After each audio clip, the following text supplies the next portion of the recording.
Hi there, my name is Kendra Johnson, and today we will be talking about a very important person from the U.S. Revolutionary War and his tactics that changed the American Army for the better. His name is Frederick William Ludolf Gerhard Augustin von Steuben. I know that's a mouthful, so we'll just call him von Steuben for short in this video. He played a huge role in America's victory against Britain by introducing battle tactics that turned this ragtag army into a powerful one. First, we should know who von Steuben was before he came to America. Von Steuben was born September 17th, 1730, in a Prussian town named Magdeburg.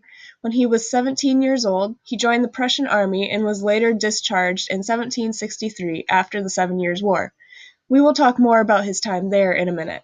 In 1764, von Steuben became Grand Marshal to the Prince of Hohenzollern-Hechingen in Germany, which was basically an administrative director for the prince and his court. This means he supervised things like finances and coordinated how to enforce policies and such. He received the Star of the Order of Fidelity in 1769 and received the title of Baron from the prince in 1771. A baron was a rank of nobility and a very honorable title. As you can already see, von Steuben was an impressive dude. He stayed in that position until 1777, but in 1775 he began to search for a job having to do with the military. He asked the British, French, and Austrian armies, but no jobs were available. In 1777, he traveled to France and heard of the Revolutionary War, which had been happening for a few years already at this point, and hoped to find a job that way. He met with the American ambassadors to France, Silas Deane and Benjamin Franklin, but they could not promise him rank or pay in the American army. Von Steuben would have to go to America as a volunteer and present himself to Congress. This was not very appealing to him, so he refused and went back to Prussia. However, he could not find suitable jobs there either, so he returned to France and set out for America on September 26, 1777, without the promise of pay or rank.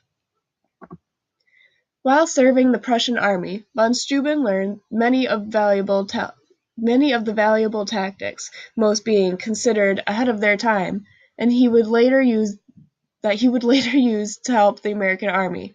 For a while, the Prussian army was considered one of the most advanced armies of all time. He also trained with a special detached unit of the Prussian army as a general staff officer. A general staff officer is responsible for the administrative, operational, and logistical needs of his units, which helped him with the organizational skills that he would need for the American army.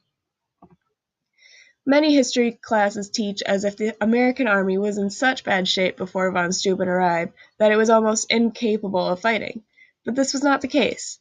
They had victories against the British in Harlem Heights, Trenton, and Princeton. They could definitely fight, especially since they were fighting for a cause they were passionate about.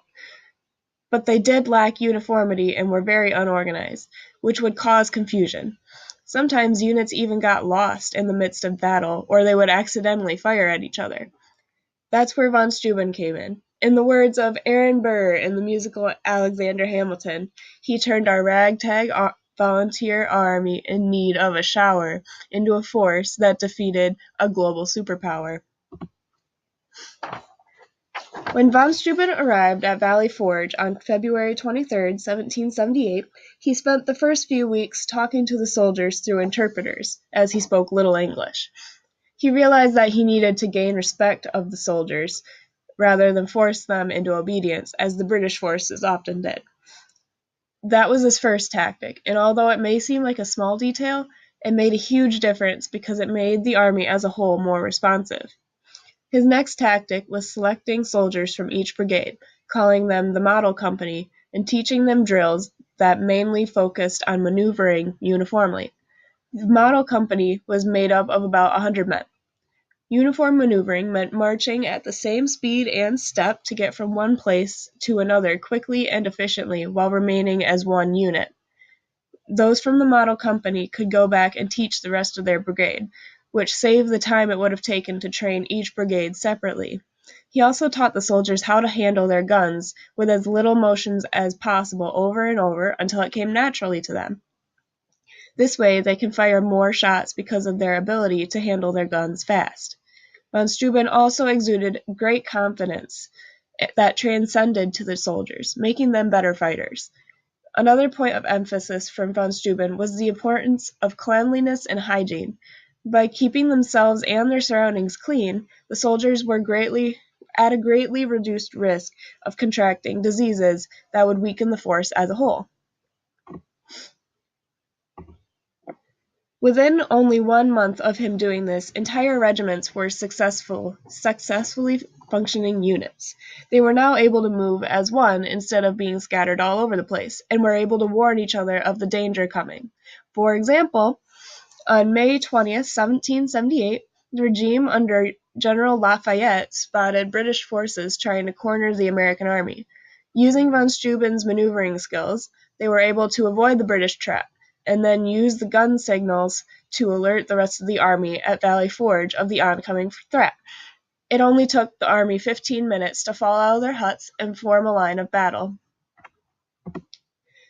Because von Steuben spoke so little English, he wrote down his tactics and plans for his translators to convey to the army. He called the finished product the Regulations for the Order and Discipline of the Troops of the United States, also known as the Blue Book. The Blue Book was even used after von Steuben was gone. Von Steuben resigned from the army in 1784, but this book was used by the army until 1814. And even though we do not use the actual book anymore, we still maintain some of the same regulations. Some of these regulations include differing uniforms for each rank and troop, accountability for arms and ammunition, cleanliness, and health upkeep. Each of these are vital for keeping the army organized and running like a well-oiled machine. Also, having different uniforms for each rank helps avoid confusion about who is whose superior.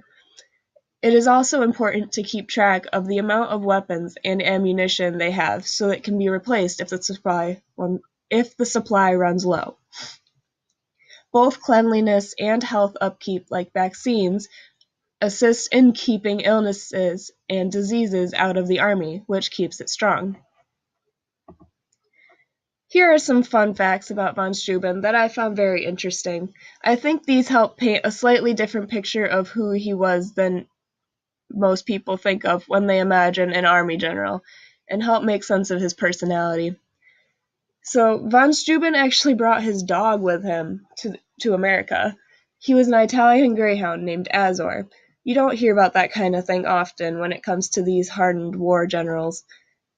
There are also many running theories stating that von Steuben was a gay man. Many include him having a relationship with his aide-de-camps Benjamin Walker and William North. Because of this, he is one of the more important figures in homosexual history. Also, when von Steuben got to America and went before Congress, Benjamin Franklin introduced him as a higher rank than he actually was. It was mixed up through translation. Von Steuben was only a captain, which in France was called a lieutenant general quarters mater. Benjamin Franklin wrote him down as a lieutenant general. For you Office fans out there, it was like the scene where Dwight is promoted from assistant to the regional manager to assistant regional manager.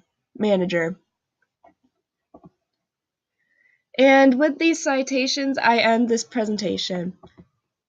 Thank you for watching and have a great day.